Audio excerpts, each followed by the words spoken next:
You're one of my favorite people in Philly, that's for Nice. sure. Nice. Awesome. I don't think it's a low bar. Well, I didn't mean it as one. I think Philly's a very cool place if I can just visit, not have to live. Yeah, fair enough. Fair enough. I want to come visit for sure. Absolutely. Hello, everyone, and happy Wednesday. Hey, guys. Angus, we have some people from the East Coast here. Jeff was on our neuroscience panel. Jeff, say hi to Angus and tell him where you're coming from.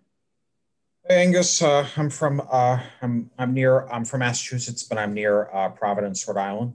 Okay, nice. I'm a UMass alum, so big fan of Massachusetts. Oh, really? Really? Yeah, we do it. A naturally autistic, or I say naturally because Joel Anderson, his artwork behind me, he's like a naturally autistic artist and ambassador. But yeah, we do a panel at our neuroscience conference every year, and Jeff did an awesome job coming out and just being part of that panel and being on the committee this year, right, Jeff? That is correct, yes. Yeah, we're gonna go all virtual, Angus. We just only have had like one planning meeting, but it's not me, it's Dr. Motri. He wants to do an all virtual, he's all in for it. And I'm like, okay, holding on for the ride. Is there anyone else who's on here from the East Coast? Yes, I'd like to do a shout out to Lauren. She's our new, she's gonna be joining our intern team during the summer this year. So she'll start in May, but she's joining us from, Lauren? I'm from Pennsylvania, so I'm near Philadelphia. So yeah, I'm very excited to be here. Where in PA are you, Lauren? I'm like suburbs near Philadelphia. Okay, I'm in Quakertown. Oh, well, I'm from Bucks County, like Doylestown area. Okay, yeah, I know where we are. Nice to meet you. Nice.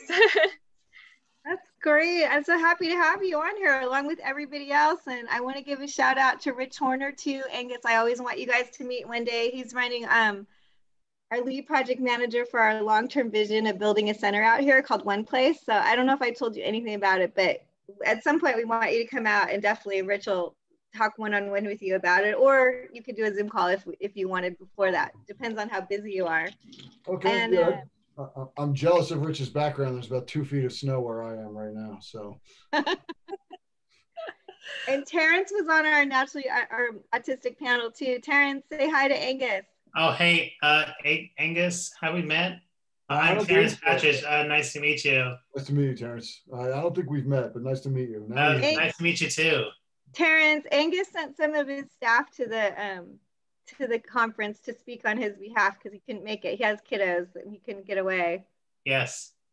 And Angus, Karen Wright's in the far left corner. Karen, you want to say hi to Angus too? Oh, hi. Wait, me or? No, Karen Wright. Oh, sorry, Karen.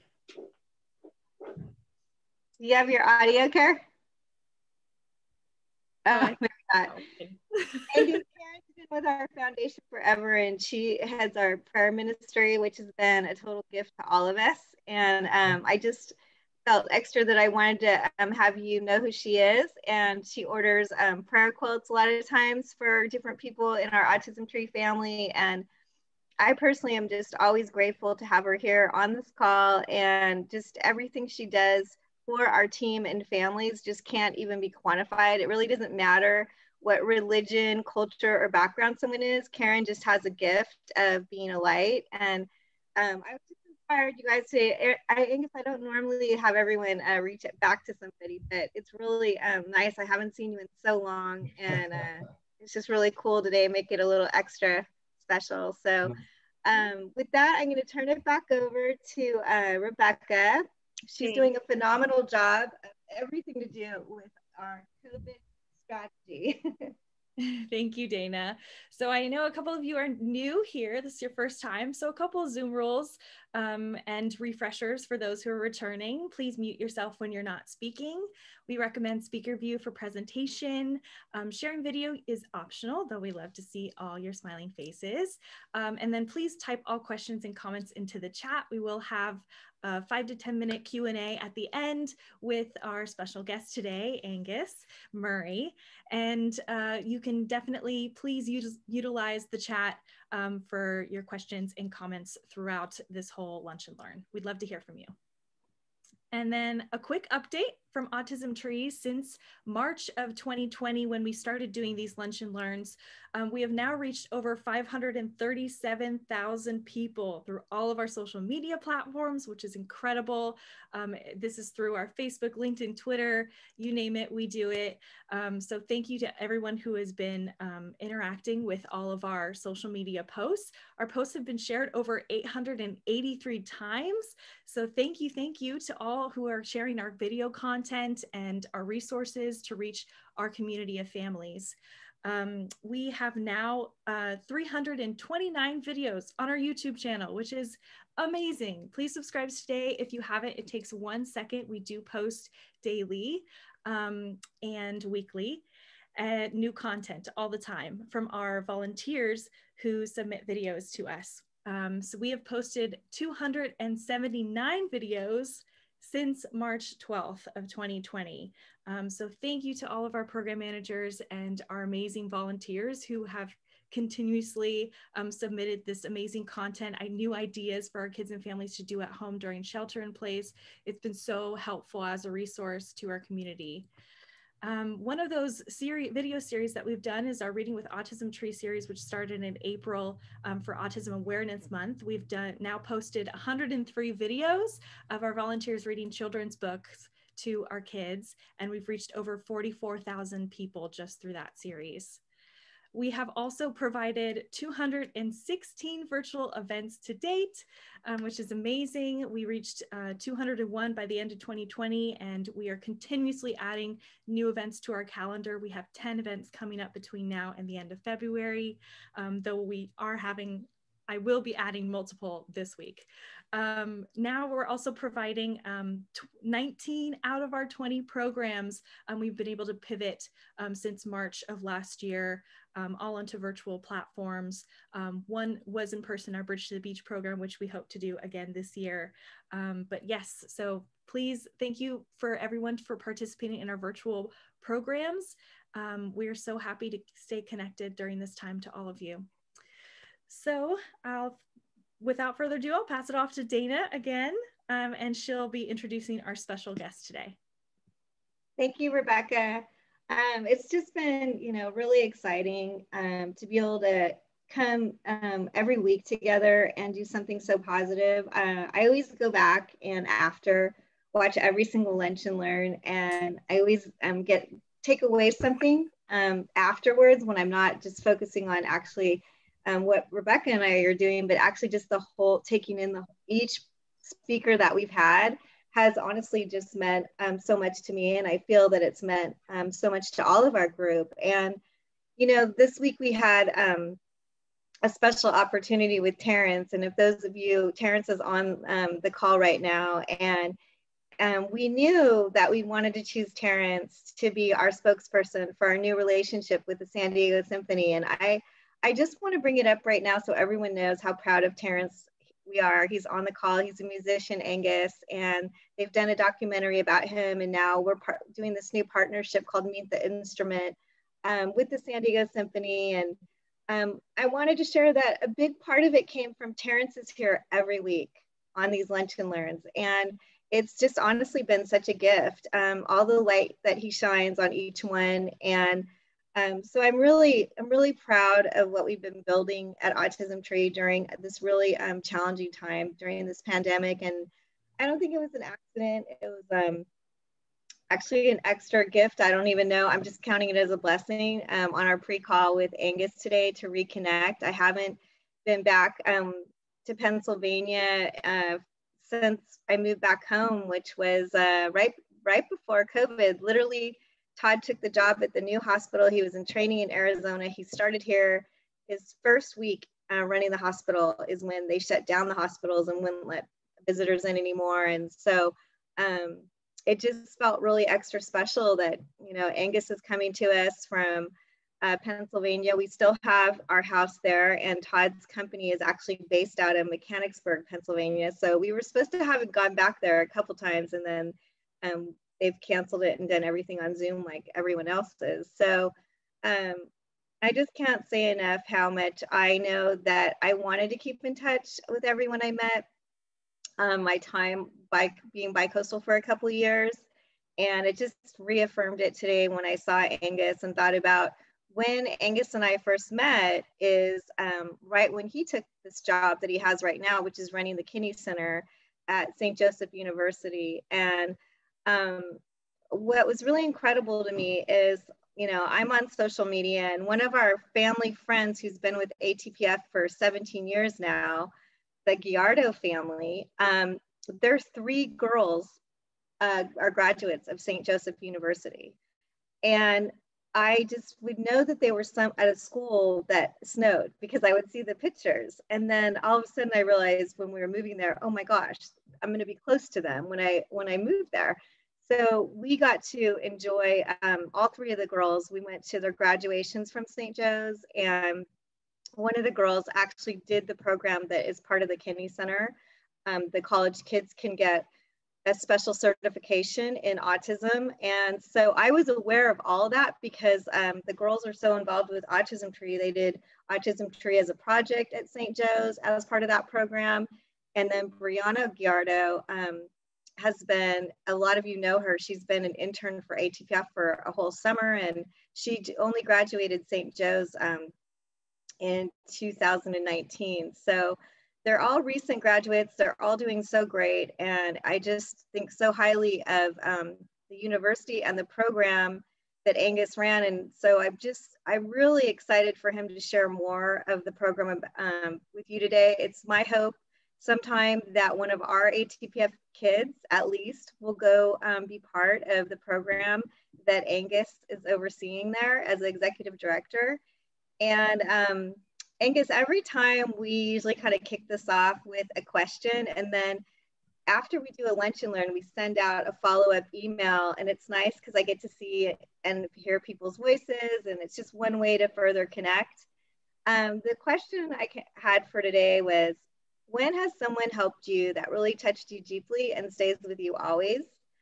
And for myself, I have people that around me that when my son was diagnosed with autism that I will never forget. I met during that time, and they were so generous with their time and their willingness to both listen and guide me. And it really set the pace and tone for me that I was able to do take 1,000 phone calls in 7 years and treat that next mother that I met or that next family member that I met exactly as I had been treated by the first people that helped me back in 2003 when my son was diagnosed. So those are people that touch me deeply that I carry with me and kind of are with me every day as we're continuing to grow ATPF. I don't know, Angus, if you want to share your answer with everyone or not, no pressure. Do you have anyone that's touched you deeply that you carry with you? Sure. Yeah, I have an answer to that question. So actually, I was just telling Dana I'm going to bring this party down for a second. I got diagnosed with leukemia just about 3 years ago. They expect me to live a long life and probably make it hopefully into my 70s or 80s. It will be really a chronic condition for me, and I'm in the process of getting treated. But 2 years ago when I got diagnosed, someone who I did not know well, whose husband had recently passed from cancer as well. This is a work relationship.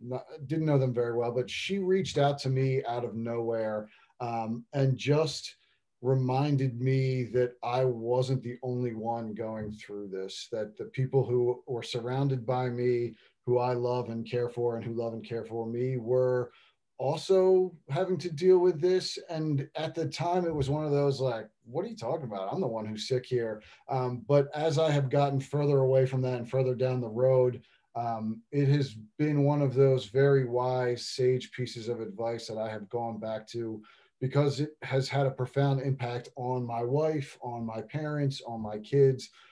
And that moment is one that I look back on. She and I have continued to be friends. Actually, are probably closer now than we were when she said it. But that's one of those moments that has stuck with me and made me realize, not even just in my cancer diagnosis, but in all things in my life, what is affecting me is also affecting those around me and vice versa. And it's just one of those pieces of advice that has stuck with me and helped me, treat others better than I probably was before. Wow. Who's typing? Okay. Wow. Angus just keeps taking my breath away today. He told me that earlier, and I'm actually really thankful that you decided to share that, Angus, because I always believe that you know, when we share our stories, it just has a profound impact. And I already kind of took my breath away earlier, and I'm really glad for everyone to know this, you know, is going on in your world. I didn't know this was going on for Angus in the times that I met him, and so we'll absolutely keep you a little closer to our heart with that. Excellent. Next, I will usually show a video, or we do the quote next with Rebecca. I picked a quote for you too, Angus. Every week, I pick a quote that speaks to me about our speaker. And literally, I thought about the first time I met with you. Jeff is typing in, definitely my grandparents. They are part of the reason of who I am today. Thanks, Jeff. I love that. This quote, all advocacy is at its core an exercise in empathy. And I don't know, Rebecca, can you bring me up back on the screen? On my screen, it's Angus right now. Yes. Sorry. Right I don't know what happened. It's okay. There we go. Okay, thank you. Sorry about that. I just wanted to feel like I was talking to everybody. When Angus, when I first met you, I was really, really touched by your stories and your connection to what made you take the job at Kinney Center. And it was all about that. It was all about your empathy and your heart. And what everything I admire and like about you, I saw it the very, very first time we met, and it's a thread every time I ever talk to you. And I just feel like, you know, you're not a superficial person. You live your life with integrity and intention and commitment, and you know, that works all day long for me in any partnership or relationship that I'm getting involved with myself or for the foundation. So thank you again for sharing your story of what's going on. This 10-year celebration video of a decade of success is an excellent video. It's 2 minutes, and it'll show you the world of the Kinney Center that Angus is in charge of.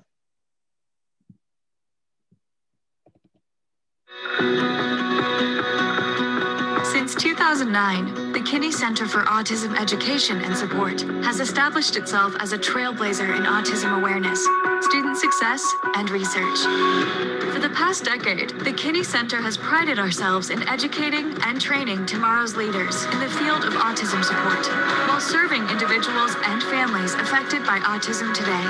The true impact of that mission has been larger than we could have imagined. Our training echoes far beyond St. Joseph's University, as Kinney's 500 scholar alumni go on to serve individuals with autism across the country as teachers, psychologists, dentists, lawyers, certified behavior analysts, and more. Our services have changed the lives of more than 900 families affected by autism who have joined us for life skills, social skills, sports and rec,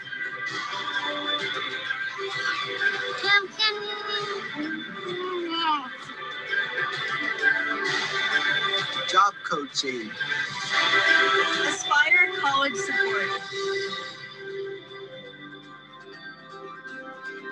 In the next decade, the Kinney Center will enhance our national reputation, educate the field's future leaders, and advocate for autism inclusion in the workplace and beyond.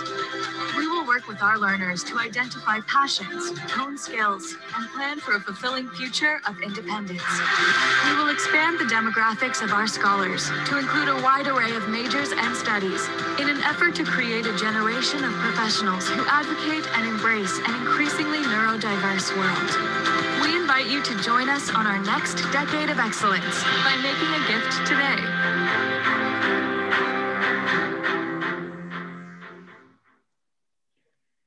I like that video a lot, Angus. And we're gonna bring up so you guys can see some of the places I met on the East Coast with Angus. This is him in front of the Kinney Center first time we met was back in August 2019. I got a tour and I was just so blown away by their staff and their facility and the number of kids with autism that have gone through the program, had the support of a buddy, and graduated and gotten a job. And I know Angus's commitment to all of that is inspiring to me. That far right-hand corner is when we met and we were talking about our neuroscience conference, and Angus had one of his staff members come out and present Aspire, both at the conference and then after to our group of teens at the ATPF office. Next slide. And then the far left is Cindy. They were on the campus of Rutgers University, and Angus, Cindy's usually on the call. I don't know if you remember her. She's in the little one next to me. She's still very much involved with ATPF and usually here every week.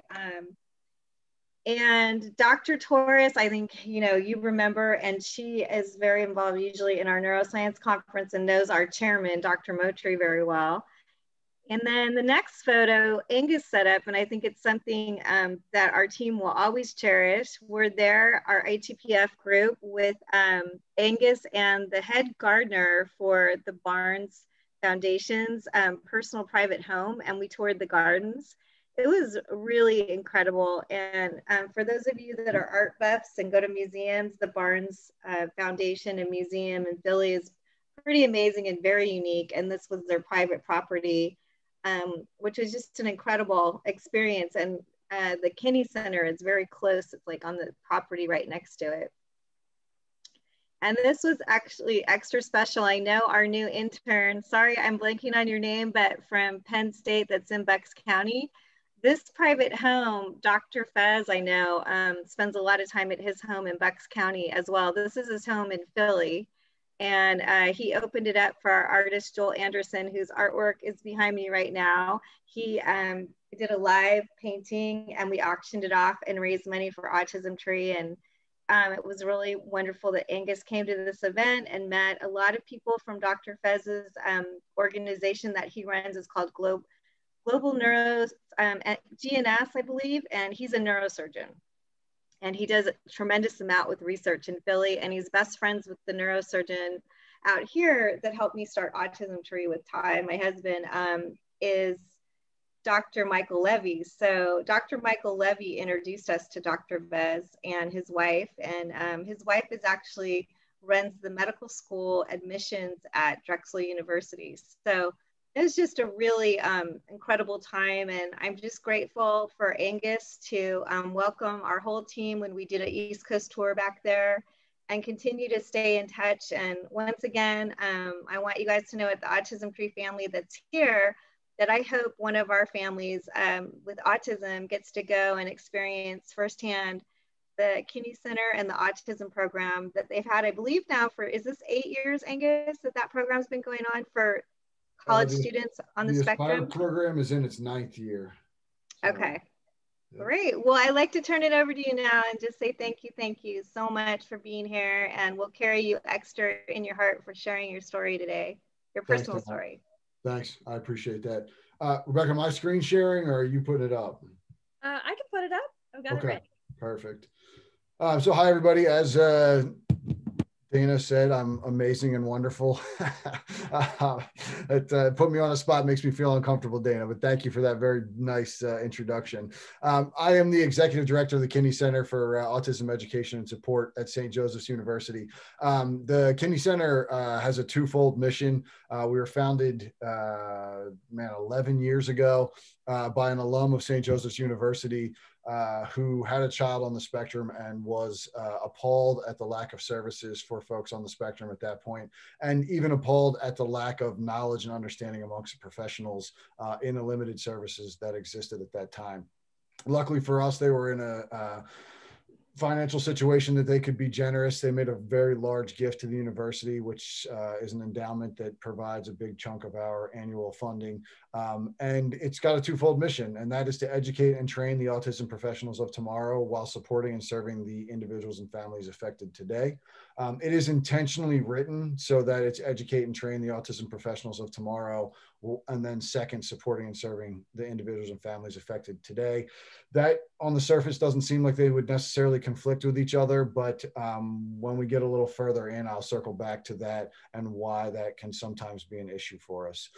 Here's the organizational chart. This chart is a little bit outdated. There are actually 17 of us, or actually Monday, there'll be 17 of us. We added another Aspire case manager, and I can get into that a little further as well. You can go to the next slide. So our impact, there are really 5 pillars that we have at Kinney Center. We have the Aspire program, which is our undergraduate students and 1 graduate student who are currently enrolled at St. Joseph's University. The Scholars program, which is our under typical, or actually they're not necessarily typical. They are undergraduates at the university who work for us, and any service provision agency out there, like in Easter Seals, Devereaux, they have direct care staff. All of our direct care staff are undergraduates at either St. Joseph's or any of the surrounding colleges and universities. And then we do our service provision stuff. We have after school programs, summer camps, social skills classes. We do weekend athletics, arts programs, all that good stuff. Anything you can think of that a typical service provider would do, except we are not currently in the residential game. The 4th one is research, and then the 5th one is community consulting. I'm going to get into more detail on all 5 of these. Let's see who the participants are. And then, of course, Giselle and the 2 Stevens, Autism Tree Pride, Angus Murray, Dana Hoff, Esther Murphy, Glenn Lasker. They got a lot of people. Wow. They got over 10 people. Wow. Oh. Sorry about that. No worries. Somebody just joined. No problem. Right. And so there are themes through this. The themes for us is transition age and community engagement. And you can go to the next slide. So the Aspire program, we currently have about 35 current, actually there's 33 current SJU undergraduates who are on the spectrum. We have 24 graduates, and then we also have 2 folks who are enrolled in that program who don't attend St. Joseph's University. One of the positives to come out of the coronavirus was that we realized very quickly that we could provide this program virtually, and that meant we could open this up to folks who attended other universities other than SJU. In this program, we case manage, so the students meet with a case manager once a week, whose job it is to just check in, make sure they're doing well. If there's any problems or concerns, they're helping them address. First line for us is, of course, self-advocacy. We're trying to get these guys to go and advocate for themselves with the staff, residence life, and other relevant departments, but that doesn't always happen. And if that is an issue or a problem, we certainly will go and meet these faculty or staff with the student, but we always try to push for them to self-advocate first. And we work with all departments across the university that have anything to do with students in general. Our national average 5-year retention and graduation rate is 85%. The national average for folks on the spectrum is 65%, and 85% puts us almost on par with the national average for any college student for a 5-year retention graduation rate. Our numbers fall significantly if you make that to a 4-year. We don't keep pace with 4-year, which is what most typical college students are doing. But when you get into 5 and 6 year, we make that ground up and are on par with everybody else. And a big push for us, and I'll talk about this in a minute, is employment. We've done a really great job of transitioning folks from high school to college. We've done a good job of transitioning from college to employment, but we're going to be focusing on that in the coming years, because we feel like if the kids are still sitting at home in basement with, mom's basement with a college degree, we haven't done our job, right? The end goal for anybody who goes to college, for the most part, is usually employment down the road. The second piece is service provision. As I said earlier, we do social skills day program, camp, athletics. Our goal is to get as independent as possible. Even the 2-year-olds that we serve are, they come and people come in and say, oh, it looks like they're having fun. And hopefully they are having fun. But what we're really doing is education wrapped in education wrapped in recreation. And so our 2-year-olds are working on, whatever skill they need for the next level of independence. all so that when folks transition into adulthood, they can be as close to gainful employment as possible if that's where they choose to be. We also see our service provision programs as an incubator. We are never going to be, because of our staffing model, which I'll talk about in a second, we're never going to be a huge service provider. And because of our research capabilities and our staffing model, it puts us in this unique position where we can really test programs in a controlled environment, research them, and then tweak them as we see fit, and then disseminate that information out. The next is our scholars. The scholars, of course, are the undergraduates the undergraduates at St. Joseph's University who work in our service provision agency programs. Some of our programs are also, or some of our scholars are also on the spectrum. One of our big pushes upcoming is for us to take some of our Aspire students, those undergraduates who are on the spectrum, and start giving them real world job experience. And we think for some of them that should be at Kinney to start with. If you start with us that summer between your freshman year of college and your senior year of high school, you can graduate with up to 2,000 hours of experience with a wide range of folks on the spectrum. Those folks who are with us from the very beginning often end up managing other folks before they leave. So they not only get experience in the field, but they get experience managing other staff who are working in that field. Our graduates are going on to be doctors, lawyers, HR managers. We just established a relationship with Jefferson Medical School to fast track kids who have been scholars at the Kinney program into their medical school. Jefferson has just opened up a center that is really pushing to change the face of medical services for folks on the spectrum. If you guys are familiar at all, you know that it can be really hard for somebody on the spectrum to find a doctor who understands their needs and can differentiate between an illness and some of the things that show up with autism.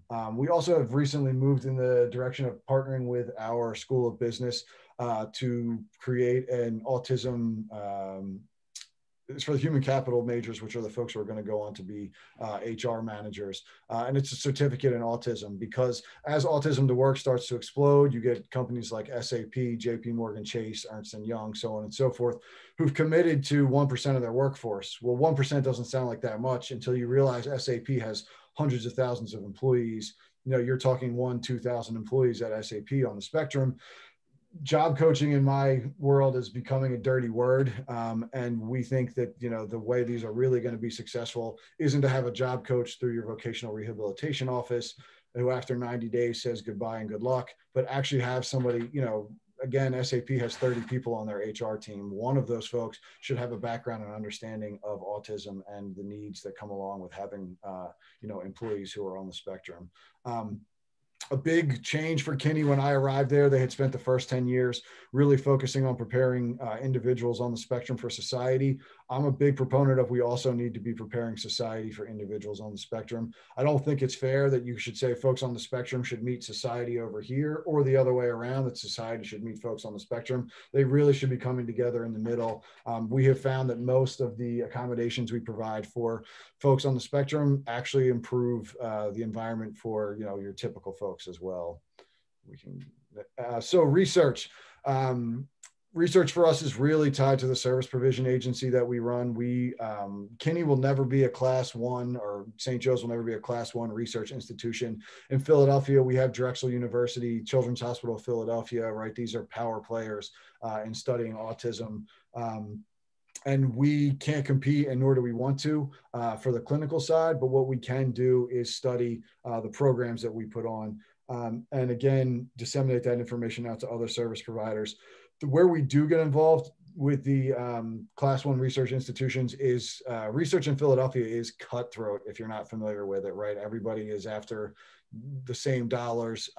And what we provide is a space for those other institutions to come that is a service provision agency that also understands research. I have a counterpart who is the academic executive director, Dr. Joe McCleary, and he has worked at CHOP, worked at Drexel, and is really able to bring these teams together. And so we have actually found that we are sort of a anomaly to the state of things in Philadelphia, where everybody comes to us, wants to work together, and really can conduct their studies in a much more efficient and effective manner. And the last piece for us is consulting. We help businesses navigate hiring people on the spectrum, autism at work. We work with interview processes, right? Most interviews are a social game. It's how well can you charm people for an hour. It doesn't often have much to do with what the skills for the job actually are. And so we work with employers on how to change the interview, what to be prepared for, to understand that folks may not make eye contact during the interview, but they're still going to be able to do whatever the job is. We also work with them on how to train their managers, how to train the other coworkers, what it means to have somebody with neurodiversity in the workforce. And then we also, other side of that coin is work with for-profit companies who are looking to have a better customer service experience. We've done work with Aer Lingus, Vertex. Vertex is the accounting software behind TurboTax, Philadelphia Zoo, and Merrill Lynch. We went into Aer Lingus and looked at worked with their baggage handlers and their stewardesses to see what they were doing with folks on the spectrum. We discovered that the stewardesses were putting their arms around people on the planes who were having meltdowns, totally intending to be comforting, but actually exacerbating the problem. We also go in and look at things like the lighting, the sound, are there other ways that they can improve the experience for families and individuals on the spectrum. And then we also helped the Philadelphia Zoo. They designed it. It's called Kids U Zoo. It's Kids University Zoo. And we helped them design it so that it could be sensory friendly and more appropriate for some folks on the spectrum. So that's sort of what we have been doing, where we are today. The next couple slides are about what's next for us. We got a $2.5 million grant from the Federal Department of Education to build what we're calling the Bridge to Possibilities program. It's $500,000 a year over the next 5 years. And we are preparing transitional age youth for a future of independence. The Bridge program, as we have called it for shorthand, is really two sub-programs. It's a college bridge and then a vocational bridge. We have been doing the college bridge side of it, the Aspire program, for a very long time and been successful. Our Aspire program was one of the first in the country. And most of the other programs that are out there, have either come to us and asked questions or taken tours, or, we have been a sounding board for them on what works, what doesn't. So we know from that, and also from our success rate, which I explained earlier, that we are doing a great job on it. But we realized there was a need for us to go back and dig a little deeper into that barrel, create a longer runway for folks who needed more support, which I can talk about more in a second. So the idea overall for the Bridge program is really to help folks figure out what's next, right? In our assessment, we realized there was a group of folks who were college bound, a group of folks who were vocational bound, but then there was this huge, no pun intended, spectrum of folks who weren't sure what was next, right? Their kid was academically successful, but they weren't sure they were going to be able to do college. Or, maybe they weren't so academically successful in high school, but that didn't necessarily mean they were going to be stuck in an entry-level job for the rest of their life. And so we wanted to create a one-stop shop for parents to come and we would help figure out what was next for them. We take folks as young as 14 in this program. We assess them for college readiness, vocational training. We work with the support team, right? Families, teachers, anybody else that, the parents feel is pertinent to be involved in these decisions. And then we offer up follow-up programs if appropriate, which could be college, could be our vocational training program. It doesn't always necessarily mean the kids are going to come to us. Our program, just like all the other programs out there, is unique. There are programs out there with more support and there are programs out there with less support. The last thing I want to do is have somebody come to me who needs less support and then we have them backslide because we provided too much support. So we have a network of other colleges and universities who have similar programs. And St. Joseph's, of course, doesn't have every major known to man. So if there's a major they're interested in that another college would be a better fit for, we do that as well. And we can go to the next slide. So College Bridge, as I said, is going to help students and families who are still in high school decide if they're college ready. We are identifying areas of development for success in college. Folks can come to us, in their 16, 17, 18 years of age, really start with one college course. If that's what they want, they can audit that course. We are in the process of working with some of these high schools to set it up as AP credit, if that's a possibility for students as well. And then we also do things like a summer college-bound retreat. Kids come to us for a week. These are sophomores, juniors, seniors in high school. They come for us a week in the summer and get to live on campus for a week, take a tour of all the different supports, right? The Writing Center, dorm life, Office of Disability Services, all those good things. And then get to do some fun stuff as well. Go out to Philly for the day. For some of these kids, it's like the first time they get to get away from mom and dad for a night. And, you know, we also offer a light version of that in the fall and spring semester, where folks don't spend the night, but they can come and still get exposure to some of these things on a Saturday. And then we're also opening a residence hall. So we really realized that through our Aspire work that the residence hall can be a nightmare for some of our kids, right? Academically, they're crushing it, they're doing well, but they're getting picked on in the residence halls, or they're just struggling with social cues and it's an issue. So in the fall of next year, we are looking to open a residence hall that will be specific for folks on the spectrum, that will be an extension of our Aspire program. We do not intend for this to be a 4-year residence hall. This is really a 1 to maybe 2-year stepping stone so that they can get into the typical residence hall. Again, right, I'm not looking to segregate people out. I'm not looking to have folks have this alternate experience at college. Our goal is to get them to have the same experience as everybody else. But we have found that some folks maybe need a little bit more of a push or some help in order to get there. And that's what this, the residence hall is supposed to serve. And we can go to the next slide. And the last piece I think for us here is this vocational bridge. And for this program, we'll be assessing folks, their areas of development in both soft skills and career interests. You know, most folks on the spectrum get told what to do, when to do, and how to do it from the moment they get diagnosed. They end up in jobs that they are miserable at because nobody ever asked them if this was something they'd be interested in, or they told people they like to work with pets and then they find themselves in a pet store having to clean up pet poo and they don't want to do it anymore. And so the idea is that we can assess them for you know, what they're interested in, areas of development, and then work on those at Kinney, which is, you know, sort of a more sheltered place for them to make some of these mistakes, have some of these issues addressed. Once we and the rest of the team feel like they're strong enough and ready to move on, the next step for this is identifying on-campus jobs that will align with their career tracks, right? The university is huge. We're like a city unto ourselves. We have a ton of different jobs, a wide array available to us. And so we will get them jobs on campus, but I don't want folks to stay at those jobs. These are also stepping stones. Again, it's a little less sheltered than the Kinney Center, but not quite regular society. We have a little bit more control over it. And then phase 3 will be finding jobs off campus, utilizing the network of St. Joseph's alumni and friends of the Kinney Center to find folks what we're looking at as a 1-year internship, or at least up to a 1-year internship that will allow them to one, get familiar with a specific job, learn the ropes. But the other side of this coin is getting employers comfortable and familiar, right? We're doing this in a way so that the employer has the opportunity to take somebody on for a year. They get comfortable with it, realize that in a lot of ways, these folks end up making better employees than you and I. And then they are much more willing to hire these folks on after several months of realizing that they can do the job. And in some cases, a lot of cases, do it even better. I think that's it.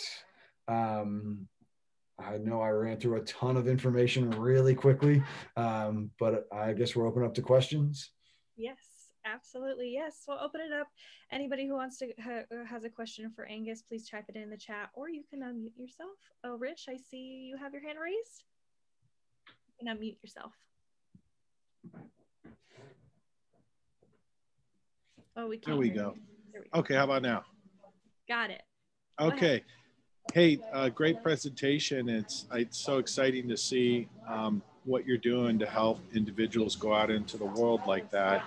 And as Dana mentioned earlier, we're hoping to build a center here in San Diego that also supports some of that.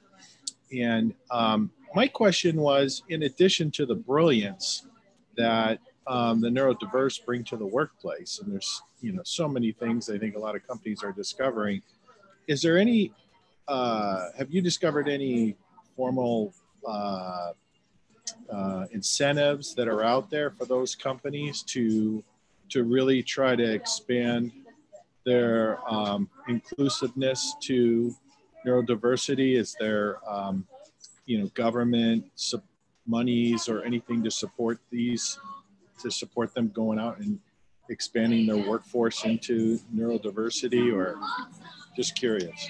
Yeah, Rich, it's funny you say that because we have just started to realize I'm literally in the process of hiring a director of employment services to look into this, because we have heard that there are some incentives out there for employers to hire folks with neurodiversity and and bring them on board. I don't think they're, the greatest of incentives. Like, I don't think it's this huge push to make that happen, but we have heard they're out there. I hope to have a better answer for you in about 2 months once this person has had time to get their feet on under the ground. And I can certainly reach back out to Dana and Rebecca and let you know what we found. We've heard tale of this thing, but I can't speak intelligently about it. So. Thank you, Angus. Yep. Our next question is from Shelly and Otto Lana. Shelly, you can go ahead and unmute yourself when you're ready. Hi, actually Otto asked the question, he typed it in the chat box, and he wanted to thank you for coming today. And then he also wanted to know, do you have any non-speaking autistics enrolled as undergrads at SJU? Well, thanks, Otto. It's my pleasure to be here today. At this point in time, we do not, but that isn't because we've turned anybody away. We have not received an application from a nonverbal autistic.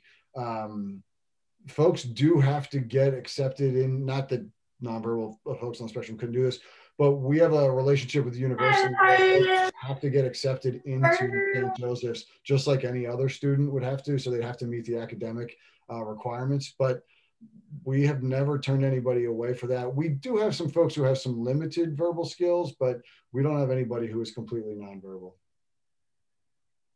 Good to know. Thank you. Okay. Another question, Angus, what kind of programs do 14-year-olds can participate? Or what programs are for 14-year-olds, I guess is what she's trying to ask. This is sure. Parent. So, I mean, the 14-year-olds are right on that edge for us, right? So you can certainly come to any of our other programs, the service provision, summer camp, social skills classes, all the programs we offer to everybody younger. Although I will say, if you come to me at 14, 15 years of age and are applying for summer camp, I'm going to push pretty hard for mom and dad to look at what we call our auxiliary camp, which is the folks who are basically counselors in training. Because 15 years old, you start seeing, you don't send typical developing folks necessarily to camp at that age. They become counselors in training. They really should be looking at their first job experience. And so we look at it that way. As for the Bridge program, they would be eligible for the summer-bound college retreat, right? They could come and spend the night with us for the week and get exposure to it.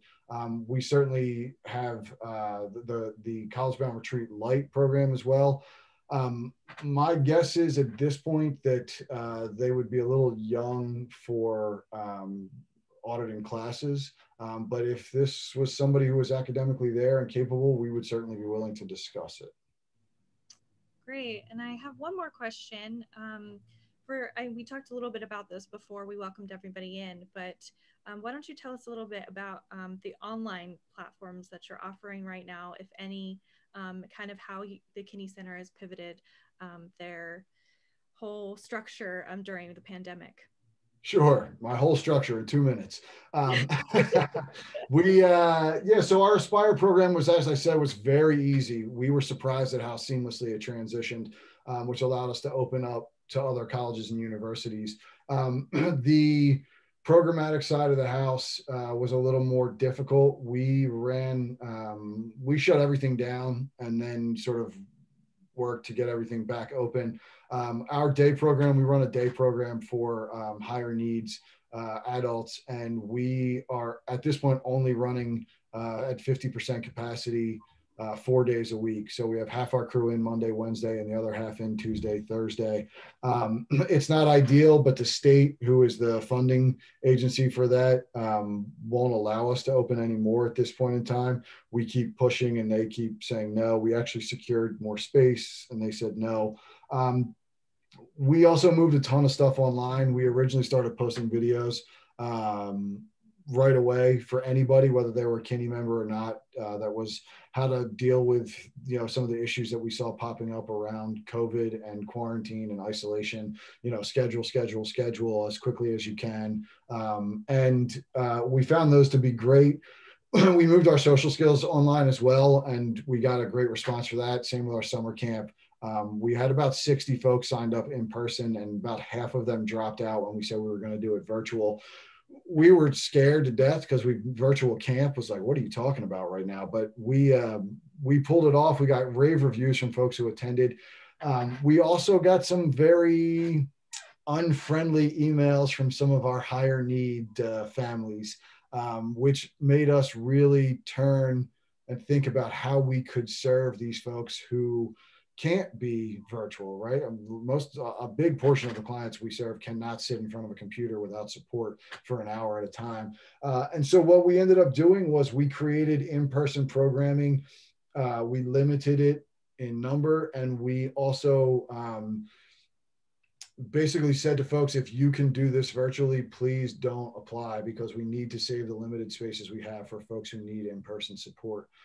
And that has worked for us. It hasn't been ideal. We've had to sort of, you know, we had an 8-week program and we had to shut down for a week because somebody got sick, and then we opened up, you know, the next week. And so it's been stutter stop, but I think a lot of the parents, one, see that we're trying, that we're receptive to their input, and they get it, right? I mean, they understand nobody wants to get sick, right? So, but it's been a little bit of a nightmare, I would say, but at least behind the curtain. I think in front of the curtain, it's been seamless, and parents have had a great experience with us. Behind the curtain, you know, I always say to people, we're like ducks. On the surface, we look like we're cool, calm, and collected, and under the water, we're paddling as hard as we can. But it's worked out so far for us. Mm-hmm. That's so impressive that you're still able to offer, you know, and be so receptive to those parents' feedbacks. That's amazing. I think we're at about time, but if everybody has any other questions for Angus, feel free to email them to me. We'll also include his PowerPoint and his contact information in the follow-up email, and feel free to reach out to us in that way. We would love to answer any of your questions that you have. Thank you so much, Angus, for your time today. We know you are a busy guy and you've got kids and you're working from home and you have a lot of things going on. So we really appreciate your time, and thank you for all that your heart for our community. No, thanks for having me, guys. It's great. It's awesome. I'm always looking for opportunities to spread the good word of Kinney and learn more, certainly from folks on the other side of the country. So it's always a good experience. So thank you. Absolutely. I'd love to take a group picture. We usually do that at the end of every Lunch and Learn, just to, you know, document everything. We love seeing all your smiling faces. If you are able to turn on your camera on, now is the time to do it. I will take a quick screenshot. So everybody smile at their camera. Ready? 1, 2, 3. Awesome. Okay, thank you so much, everyone, for joining, and we hope to see you next Wednesday for our Lunch and Learn with. I can't wait for next week. I'll wait for today. Terrence and his mom, Therese, are going to be our special guests next week. So looking forward to it. Thanks, Terrence. Take care, guys. Thanks for seeing everybody. Thank you, Angus. Take care, guys. Nice meeting you. Have a wonderful day. Sure. Thank you.